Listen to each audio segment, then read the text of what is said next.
नाज़रीन, अब बात करेंगे एक और तशवीशनाक सूरत हाल की। आपको पता होगा कि वॉल्केनोज़ जब इरप्ट होते हैं उनमें से लावा निकलता है और बड़ा मुश्किल हो जाता है लोगों के लिए उससे डील करना। और दुनिया की हिस्ट्री में ये कई दफ़ा हुआ है, लेकिन अब दोबारा होने वाला है। तो देखते हैं कि कैसे और क्यों।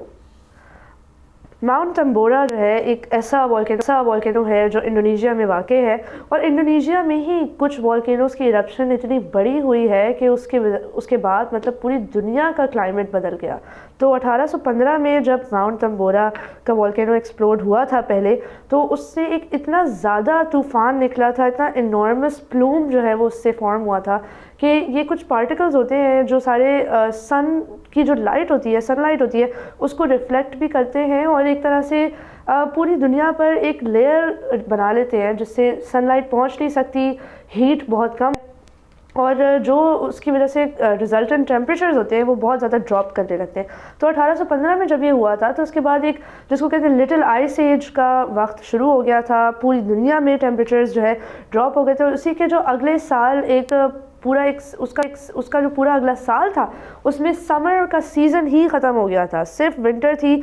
सारी क्रॉप्स जो थी वो फेल हो गई थी, लोग जो है स्टार्व कर रहे थे, मतलब कहत साली का एक पूरा माहौल हो गया था, और कॉलेरा का पेंडेमिक भी उसी वक्त हुआ। तो ये सब तमाम चीज़ें हुई थी जब तंबोरा लास्ट टाइम इरप्ट हुआ था। अब जो है वो जियोलॉजिस्ट का कहना है कि तंबोरा दोबारा इरप्ट होने की सूरत हाल क़ायम हो गई है। इनफैक्ट 1 आउट ऑफ 6% चांस है कि ये ये वॉल्केनो दोबारा इरप्ट होगा। और आपको बताते चले कि ये 200 साल के बाद ये इस तरह की वार्निंग आ रही है, तो ये काफ़ी बड़ी अलामत है हमारे लिए। इसमें एक तो ये भी समझने की बात है कि ये क्लाइमेट चेंज से बहुत इंट्रिंसिकली लिंक्ड है।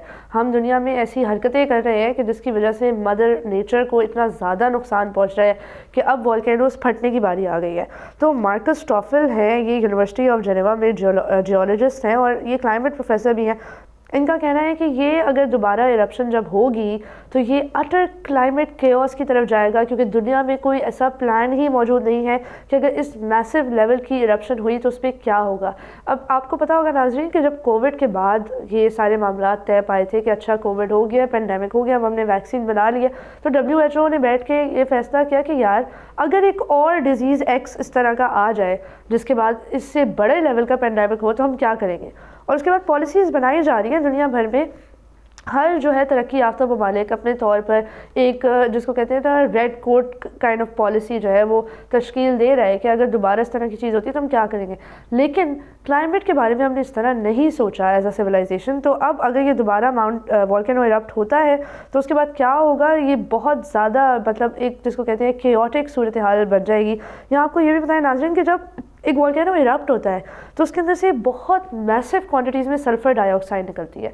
और सल्फ़र डाइऑक्साइड क्योंकि दुनिया के ऊपर 7 ऐसी लेयर्स हैं, 7 आसमान आप समझ लें जो एटमॉस्फेयर की लेयर्स हैं, उनमें से एक लेयर में जहाज़ उड़ता है, एक लेयर में बादल बनते हैं, बारिश होती है, और इसके अलावा भी मुख्तलिफ लेयर्स हैं वो अपना एक रोल अदा कर रही होती है हमें सूरज की उन शुआओं से बचाने के लिए जो हमारी स्किन को टच करते ही जला दें। क्योंकि दुनिया जब बनी थी तो बहुत ज़्यादा गर्म थी, हर जगह लावा उबलता था, और Aahista Aahista over multiple years दुनिया ठंडी हुई, फिर उसमें जान आई, इंसान आए और बाकी सारी चीज़ें आई। अगर हम दुनिया की क्लॉक एक होती अगर 24 घंटे की, तो इंसान पिछले 1 घंटे में ही आया है, उससे पहले तक दुनिया में बाकी सारी चीज़ें थी। तो जब आप ये सारी चीज़ों को तसव्वुर करते हैं तो हमें यही समझ आता है कि यार ये एक बहुत बड़ी सिग्निफिकेंट डेवलपमेंट है जिसके ऊपर उस तरह की बात नहीं की जा रही, उस तरह की रिपोर्टिंग नहीं हो रही। यहाँ आपको ये भी बताएं कि एलन रोबॉक, ये भी रटगर्स यूनिवर्सिटी के क्लाइमेट प्रोफेसर हैं, इनका कहना था कि अगर तो ये दोबारा होता है तो ये पार्टिकल्स जो हैं पूरी दुनिया को कवर कर लेंगे और दोबारा एक कूलिंग जो है इफ़ेक्ट शुरू हो जाएगा, और इससे किसी भी लेवल का जो है नुकसान हो सकता है, एग्रीकल्चरली भी, इंडस्ट्रियली भी, एंड इनफैक्ट ह्यूमन सिविलाइजेशन को बहुत बड़ा नुकसान पहुंचेगा।